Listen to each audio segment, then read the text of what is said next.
Good morning, good afternoon, good evening. You're watching Out Here in the Redwoods. I'm your host, Denise Riles. And for everyone here, aloha. How are you, everybody? Come out wherever you are. We're time zone friendly. And tonight, ladies and gentlemen, we have for you photographer extraordinaire Jose Casada. Welcome! Aloha! Gracias. Buenas noches. Buenas tardes. De nada, señor. Well, thank you for that great little opening. That felt great. Well, you're welcome. I see your work everywhere, literally everywhere, and I love your eye of the world. But I want to know a little more about you. How did you get to Humboldt County and when? Well, you know, in 1972, I wanted to move to where the mountains met the sea, so I hitchhiked into Humboldt County, and my first night was a rainy night, and they let me off at the College of the Redwoods entrance. I slogged into College of the Redwoods, fell into the creek there, and spent my first night on a little redwood bench right there at the front of the school. That was my first time in Humboldt County. Haven't left in 42 years. Holy moly. And you were 19? I was 19. They would have called me homeless today. I Yeah. spent my first 3 days on that bench at College of the Redwoods. So where did you go next? You got yourself a place? Oh, yeah. I finally found a house in Manila about a week later and lived in Manila for 11 years. Then I moved to Neelan for 5 years, moved to Cutton for another 5 years, moved to Fortuna for 8 years, and I've been living now in Myrtletown for about 15 years. Wow. But what was the moment you said, I gotta go? Seriously, at 19 years old, I'm leaving. Well, I was raised in Los Angeles, and I was very nervous. I didn't know it at the time, but I was pretty overstimulated. I got a 4-year scholarship to St. Mary's College. Nice. I lasted 6 months because I was just too immature. And ended up hitchhiking across the country for the next year and a half, and that's where I grew up. I built a log cabin back east, but I wanted to move to where the mountains met the sea, and came into Humboldt County at age 19, went to school. Wow. So did you go to school for photography, or what did you Oh, no. I started off, today it's called early childhood education. Mm-hmm. In those days, it was called homemaking.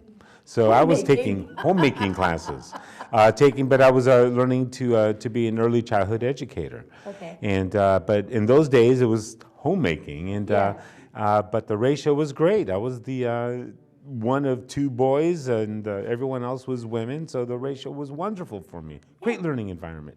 So I helped start the first Head Start preschool in mid 1970s. Jimmy Carter was president. That's what I remember. Yeah. But Susie Wartburg and I started the first Head Start preschool through the Manila West Haven Parent Council, and heck, they got 3 dozen schools now throughout Humboldt and Del Norte counties. Wow. And you were on the ground floor. Yeah, I helped write the education component. I had been a student and stuff, and I had this thing that I thought this could really work, and they asked us, and man, we got the first Head Start monies in Humboldt County, and I was just very jazzed. Wow. Do you still keep in contact with some of those folks? Well, you know, when you live somewhere for 42 years and you live someplace like Humboldt County, you can't help but see people everywhere. I got to tell you, this is a true story. I ran into one of my preschoolers, one of my Head Start preschoolers. I'm at the casino, and first of all, that's the first shock. I ran into a preschooler at the casino, and then she comes up to me and she says, I'm a grandmother. And I went, yeah, that's what I do. I'm living in denial here. I feel the same. My preschoolers are turning into grandmothers. I've been here a long time. Yeah. Oh my goodness. So when did you start putting your photographs out there? What made you start there? Well, you see, I worked for Head Start and the Manila West Haven Parent Council for 8 years, and then I worked for the county in workforce development and economic development for a little over 25 years. Yeah. So the whole time, photography has just been kind of a passion, just kind of fun, just kind of something I did as a pastime, but not very much, you know. Right. What I did was a lot of photographs for the nonprofit organizations that I'd be working with and submit them to the newspaper. And that's actually how the Time Standard knew who I was, because I just kept submitting photos for free. I wasn't getting paid, but you know, for Humboldt Child Care Council or for First Five Humboldt or different things that were going on, and every now and then they would be put in, and so it was just something that grew. So when I retired, you know, when I left the county and economic development, I said, I am out of here. My health was a little messed up, and I had to go, and so I went all the way back to young kids, doing music with young children through North Coast Music Together, and I went back to my passion with photography, and those are my two main things that I do today, and I love it. Just love it. So you're also a musician. I am a musician, but I like to say that I'm just a lot more musical. Sure, I can play a couple of instruments, but you know, here's all the instruments that we need right here: our voices and our bodies. I tell you, you might bring out an egg shaker every now and then, you know, but that's just for the rhythm. But the kids, that's what we do. We have babies and their parents, and we sing and then we dance. And then I go, when that class is over, I'll go take some pictures for the Time Standard, whether it be sports or special events, and or I go do some nature shots on my own. I just love getting up at dawn or the evening or the low tide, and that's the kind of photography that I just really, really enjoy. Oh, and you've taken some pictures at the Baton Rouge, which I really enjoy. And one of the most moving pieces, I thought, was when you collaborated some of those photos with some of your family members that sing opera. Well, I'm so pleased that you're even aware of that. Yeah. I passed it around. It's beautiful. My sister Alba Quesada and my other sister Janina Quesada are both classically trained. They used to tour in Europe and play. And my sister lives in Manhattan. She was in the Phantom of the Opera when it won the Tony. And my other sister teaches piano, and she has taught, oh gosh, I could name drop like crazy, but Donna Summers, and different stars and stuff. She just would teach them piano. So and they had a soundtrack that I used for the Baton Rouge, and it actually sounded beautiful. I mean, those guys are great. Yes, they are. I love the colorful photographer's dream. And we're talking about the Sisters of Perpetual Indulgence, ladies and gentlemen. And the clarification is made. That's right. Oh yeah. A great force in this community. So what made you decide to put those two elements together? Well, I've actually done a few videos, and I see the power of music. And classical music is something I wasn't necessarily into when I was young, but boy, it just fits together with so many different things. But I do a lot of music.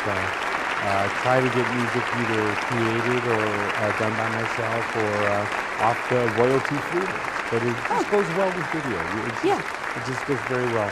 I like to combine photographs and video together and put stuff out. In fact, this studio right here, I remember when I was working with economic development, Sean and us, we started a project here where we were teaching kids how to use multimedia. Really? How to use the digital. So again, on the ground floor. On the ground in this floor. wonderful facility. Yeah. You are a builder. Well, you are a builder. I'm building it up. I'm building it up. Yes, I am. You are a foundation. You ain't seen nothing yet. You're making me laugh so hard. She's falling apart. She's falling apart in front of me. Please forgive me a moment. Oh my God. Oh my God. I'd like to sing a song in the meantime. Yeah. No, just kidding. So for you, how do you see the world? What catches your attention for a photograph? Well, it's a matter of luck. It's a matter of, and the luck means like, gee, I happen to be standing at the right place, or I happen to be having my camera pointed in the right place. But what I really enjoy are candid shots. A lot of people see me with the camera and they'll start doing a pose, you know, do this or this. Right. And that's not what I like. I really much more have an affinity for casual, candid shots.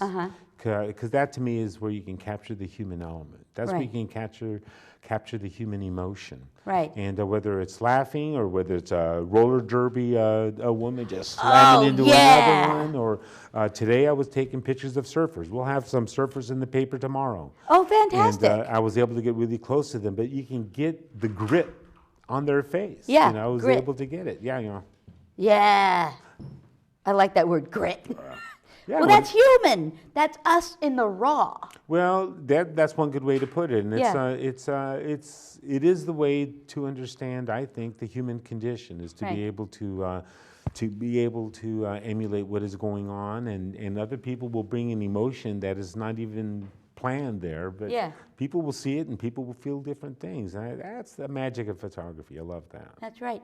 Is there any particular photograph that you've caught in these last years that still moves you today?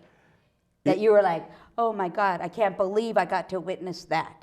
Well, and it's good to be able to discern between taking the pictures of something and then taking a picture of a moment. Yeah.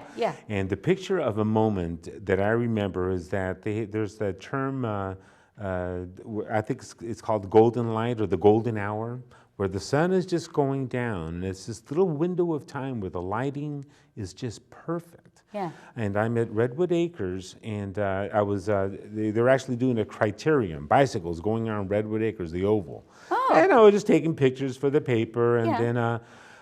then in between races, I saw this little 2-year-old.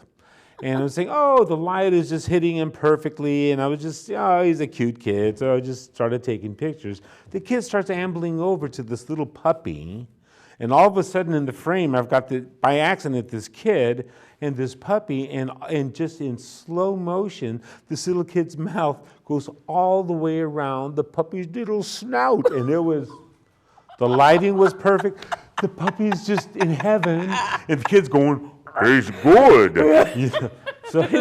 So honestly, that is one of the photographs that I just really, really do enjoy the most. Yeah. Another moment I know was the moment that the Hollenbeck family gathered around their beloved Blue. Oh my, yep. That was pretty emotional. That was Yes. a pretty emotional session, and I remember watching Blue slowly dying. Yeah. And the amount of energy of people at Blue Ox and friends and neighbors that were digging him out and trying to get him back up and trying to pull him back up. As Eric Hollenbeck said, Blue had made his decision. Yeah. And Yeah. but it was still one of the saddest things. What a beautiful, beautiful creature. Yeah. Just a beautiful creature, and knowing that it's kind of giving up. We're reminded of our own mortality. Right. And we're reminded that creatures, all creatures, big and small. Yeah. I tell you, I just love animals. And Blue particularly struck me. Yeah. It was pretty emotional for me. Yeah. So you were there to capture a moment. Yeah. Yep. That's Wow. another moment. And living in Humboldt County, I got to tell you, there are many more opportunities for these moments simply because we live in such a beautiful place. Oh. We live in such an area that I think sometimes we take for granted. Yeah, we do. Being a Los Angeles boy, I got to tell you, every time I go back down there, it's like 3 days and I'm overstimulated, And Get me the heck out! I Oh my tell God. you, we have a minute and a half rush hour, and I see people complaining about that. And I tell you, but that's it in Humboldt County. Yeah. I'm not here for 2 hours learning books on tape. We've got. Oh my God! So. What is in store for you now?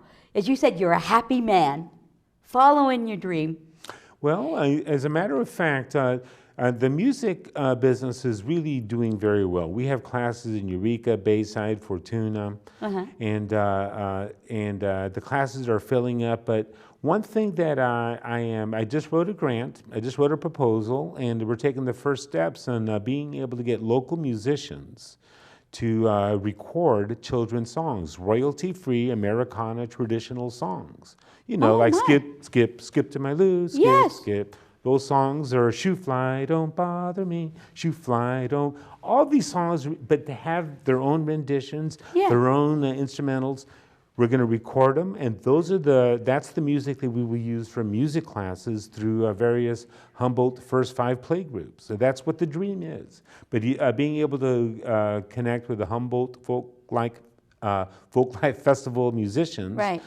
Connect with First Five Humboldt, which is focused on services and for children 0 to 5 years of age, and it's just a great combination. So that's the next dream that's coming up right now. So how, as a community, do we help you with that? Well, Is there anything that we can do as community to help? Because those are things I remember from my childhood, and I don't know, are those songs still being taught in school? Or are they starting to become less and less? Well, Music Together is actually, it's out of Princeton, New Jersey, and they've done some studies. Yeah. And one particular fact struck me. They said that the average American family knows all the words to 4 songs. The average American family. That's it? Well, you know, one of them's Happy Birthday. Yes. You know, one of them's got to be maybe Jingle Bells. Maybe. And the other one might be Row, Row, Row Your Boat. Right. But families don't sing together. And so the beauty of our program is that the parents are there. As a matter of fact, we have grandparents there that are coming in with their grandkids. Nice. And it's the parents that are having a good time, and the babies are just like watching, and then they start emulating. Yeah. That's how they learn language. That's how they learn music. Right. So it's a playtime on a grander scale. A playtime on a grander scale. Oh, and incidentally, I get great photographs there also. Really? Combine everything. Why not? Oh, God. So do you have any more shows coming up yourself? Or do you put together installations? I just put I had my first show that I did with my brother Roberto Quesada and my cousin Oliverio Quesada. We just had our first show in August, my first show in August. Those guys are professionals. They're really good. I was a little nervous as my first show, but Yeah. it was a success. And it was we were at the Area 1 on Agency. It was a great thank to Maggie Kraft and letting us use that her space. But I was just asked by the Unitarian Fellowship to hang 15 pieces up there. So that's in Bayside. That's where I'll have my next show. I believe starting next week. Next week, and that's Arts Arcada, ladies and gentlemen, right? Arts Arcada, they're a little bit out of the way. They're the Unitarian is on Jacoby Creek Road in Bayside. And I'm not sure they do the Arts Arcada, but I do know, I'm not sure if they do or not. I'm not sure if people actually drive out to Bayside as part of that, but that's where my show is going to be. Fantastic. Everybody go see Jose's installation. Por favor. Por favor. Now, what makes, you use the word successful, what makes an art show successful? I've never heard it put it in that. What makes a successful art show? Well, you know what? That I had a lot of friends show up. Okay. That I had a lot of wine. Nice. That always helps, doesn't it? I had a lot of food. Yeah. And I even sold some pieces. I mean, to me, All I did not expect to sell anything. And because I just wanted to get out there, just exposure. I mean, this is why I do a lot of freelance photography for Time Standard. They don't pay me, they pay me peanuts, but they throw me a lot of peanuts. Okay. But the reason I like it is because I get to get my name in 8 pica under the picture, but that's exposure. Yeah. And as a retired as a retired person who's an active photographer, that's worth gold for me. I've gotten jobs because of that. What kind of jobs? Oh, the Chamber of Commerce, for instance. I did their annual brochure last year. Oh, nice. Okay. They had me do photos of 40 houses in Eureka that they submitted to a national contest, and we were selected the top town on the West Coast for the most paintable village or town in the United States. So types of things, jobs like that. I do family portraits. I've done a couple of weddings. It's just, Yeah. So what do you different things come up. What is it about a wedding that intrigues you? I'm serious. It scares the living grunt out of me. That's the intrigue. And how do I deal with that nervousness? And to be frank, there's only been a couple of opportunities that I've had for that because I'm still relatively new. I've been doing photography heavy for 5 years. My brother, who's the real photographer, says, you know, Jose, if I would have started photography so late in life, I'd be pretty doggone frustrated too. And but the opportunity with Time Standards, I get to shoot so much that if I haven't learned something after shooting 30,000 photos, then I probably shouldn't be a photographer. But I'm pretty self-taught. I didn't really go to school for it, but I'm glad I was able to learn things pretty much by touch. Right. Well, some of the greatest things have been created by people who didn't know so much. Like the Golden Gate Bridge. They never done that before. They went ahead on it. The big tile at Notre Dame of Jesus. The tile guys never done that before. Well, but they did it. But somebody had the dream, right? Yeah. Somebody had the dream, and somebody said, "We've got the wherewithal, and let's just put it together." You know, exactly. Here's the thing about that I enjoy about photography is it does let me practice having an open mind. Oh, which no, I think, that's a mouthful right there. Well, an open mind is really a key to a creative mind. Yeah. If you're not open to different things that are going on, if you're not open to the different possibilities that there are, and most importantly in photography, if you're not open to a different way of looking at something, you're going to just be in a nice little line, and my photographer pictures are going to look like everybody else's. And so, honestly, having an open mind it helped me when I was writing grants for economic development. Having an open mind. Yeah. I said, let's get some funders to be able to buy computers for Access Humboldt, where they can start doing classes, joining them with high school kids, and they're still going now. These kids are producing beautiful, beautiful works, but it just started with people having the similar dream and having an open mind that it can work. That's the secret. So how do you keep an open mind yourself? Is there something that you do? Keep or asking, is it just natural? Keep asking questions. Okay. Don't take a given as the final story.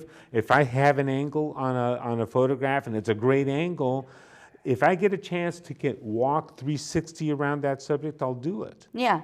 I won't just be happy with the one. So you've got to really be able to push yourself. Yeah. Push yourself beyond. Yeah. And having an open mind and having a curious mind, saying, well, there might be something else. There might be something else, or maybe if I stay here just a little bit longer. Sometimes it works, sometimes it doesn't. Right. But boy, when it does work, spot on. Fantástico. That's Spanish. I hope I didn't throw you off. It's probably Spanglish, actually. It's Spanglish. Now, does your family history come from Spain? Guatemala. Guatemala. My father and mom arrived here about 6 months before I was born. Oh my goodness! With my two older brothers, and they left for political reasons. My dad was, and they're both still alive. I am the luckiest dude. I am so. They're both 80. He's still working. He's still. My father is still translating for the Los Angeles County court system. Go, Mr. My mom is still helping translate for Head Start parenting programs in LA. They're like this. I used to be paranoid that they would get on the freeway. Man, they're I couldn't keep up with her. No, but it's So they came from Guatemala, and he was studying to be he was an economics student, and he was told he used to work for the American Embassy, and he was told you're not going to be able to get a job here in Guatemala. So, bada bing, bada boom, they made him an American citizen just like that. That's why our family's here. Wow. Do you go back to visit? Do you still have family there? My family goes back a lot. I've only been back a couple of times. I'm not a really good traveler, but I have a lot of family there. Facebook has reopened up our ability to communicate with a lot of our family. Hasn't it? I'm bragging, but I got doctor cousins. I got a cardiologist cousin, and they're all doing such beautiful work with the people in Guatemala. When the earthquake hit and when the floods hit, my family is always going down. Okay. And my father won Book of the Year. He's a writer, and he won a Book of the Year he writes in Spanish in Guatemala. It was in 1992, but it's a lot of connections with Guatemala. We haven't left it. Oh my God, you are certainly a family of doers. You know, seriously. We are one of the luckiest people here. In our family, we have just everyone is producing. Everyone is doing really, really well. Is there one piece of advice your dad has given you or your mother has given you that keeps you on this road? I had a 4-year scholarship to St. Mary's College. I said, I'm going to leave college and I'm going to hitchhike across the country. And my parents said to me, be careful, and we love you. They accepted. They could have said, well, you're throwing away a 4-year scholarship. What the hell is wrong with you? Yeah. Be safe, and we love you. And it's an acceptance, and I didn't realize how powerful that was until years later, quite frankly. Yeah. And but it's I think that's been the secret to all of our success is an acceptance and in a positive acceptance. Yeah. Yeah. Wow. And here you are today. Here I am today on television talking about my life. Yes! My life is almost complete. Look at that. But what's going to take for it to be complete? What is it that you're scared of, yet you're going to do anyway? What is it that I'm What scared is it you're dying to try now? Well, I'm about to embark on a total entrepreneurial focus. And by that I mean Obamacare gets slammed a lot, but it's going to allow me to become an entrepreneur now. And seriously, how? Well, I can now afford to pay for my insurance. I was a very healthy adult all my life. I paid into insurance for my first 55 years. Actually, I started work at 14. I've been paying all this time. All this time. And at age 56, I got diabetes, adult onset diabetes. My health just... Oh, boy. But, and then to get the quotes, everyone says, oh, you know, Obamacare, we want to go back to what it was. Here's what it was. They wanted to charge me $3,000 a month for insurance. Oh my God. With Obamacare, it'll be, you know, split between my wife and I, $750. So not to get into Obamacare, but it's allowing me to be an entrepreneur, and that is my next fearful, but I'm going to make it decision. Okay, what are you doing entrepreneurial-wise? Well, the music is going to expand. I talked Okay. And also, my wife is a fantastic writer, and I'm hoping that she leaves her very good, well-paid county job, and she's a fantastic writer. And between my photography and her writing, we want to do stories in Humboldt County. Yeah. So tell your wife, be safe. I love you. Heather Shelton she is safe, and she's Jose, this has been absolutely fantastic. Oh, I was going to get you singing, but nah, we'll do that next time. Jambalaya, crawfish pie, mio mayo. Ladies and gentlemen, with Jose Casada. Happy Mardi Gras, everybody. Mardi Gras. It's been a pleasure to see you guys tonight. For everyone here and out here in the Redwoods, for myself and Jose, aloha or adios means hello and goodbye. Muchas gracias. Gracias.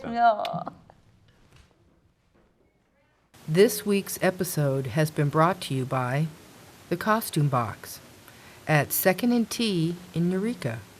Open 1 p.m. to 5:30, Monday through Friday, 1 to 5 on Saturdays. Uniquely Yours Catering Company, providing elegant catering for your event or special occasion. You can contact Elizabeth at 707-834-2732.